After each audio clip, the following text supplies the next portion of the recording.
doing something you don't want to do to send you running towards what you love to do. Because I was in the Air Force for 4 years, the same thing. Jet mechanic. I don't even know why I picked that job till this day. It's something about like I should try something new and be I more saw well. Top Gun. I saw Top Gun, and this is what happened. Yeah, you don't pick a job based on like a hunch, you know. Oh, I should be more. No, you don't. If you're gonna do some mechanics, you need to have been working on cars, and you need to know that you love it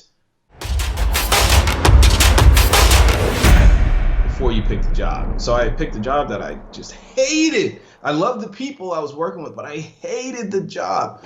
So getting out, you know, it's like this soul deadening Yes.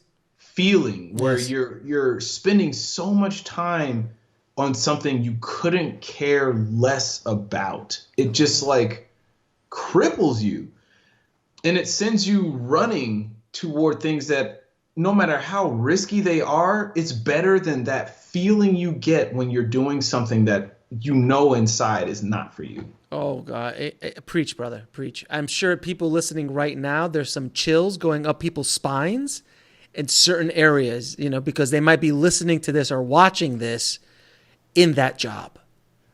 And I hope this energy gets out to you.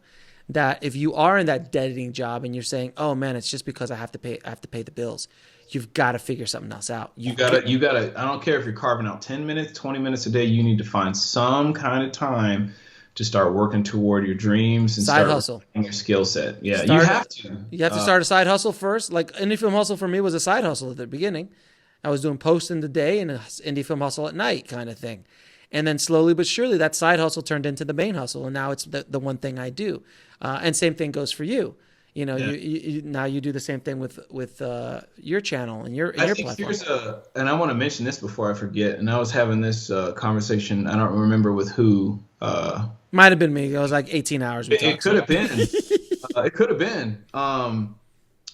We have to change our metrics for success. Yeah, it was with me. Yeah. It was with me. We have to change how we gauge success, because I think that's an even bigger trap. Because with unrealistic expectations out of the gate, you're already hamstringing yourself for what's to come. But isn't that what the business? Isn't that what the industry teaches? They teach the sizzle. Stories. Yeah, they all they do is sell the sizzle, and all they do is sell, like film schools sell you on, you're going to be the next Spielberg, you're going to be the next Nolan, and the chances of that happening are so nil. But that's okay. There's only so many guys who are going to be able. How many directors get the opportunity to direct a $200 million movie? Not many. I mean, period. Like, period. In the history of film, how many directors got that opportunity? How many directors got to do a tentpole studio movie or a big budget? Like, how many of them are there? You're talking, you know, when you talk about Sundance, you talk about you have a better chance of winning the lottery than getting into Sundance. With like sheer numbers versus how many they actually take. Yeah. You have the better chance of winning the lottery. But that number, like how many directors actually get to play that in that ball game, that number is less. Oh, massively less. You're talking like an infinitesimal fraction of everybody everyone who wants to be a filmmaker and everyone who wants to be a director. Yeah, man, it's ridiculously. You're talking about the cream of the cream of the cream of the cream of the cream. Yeah. Oh, and not even all those guys are good. It's just for right.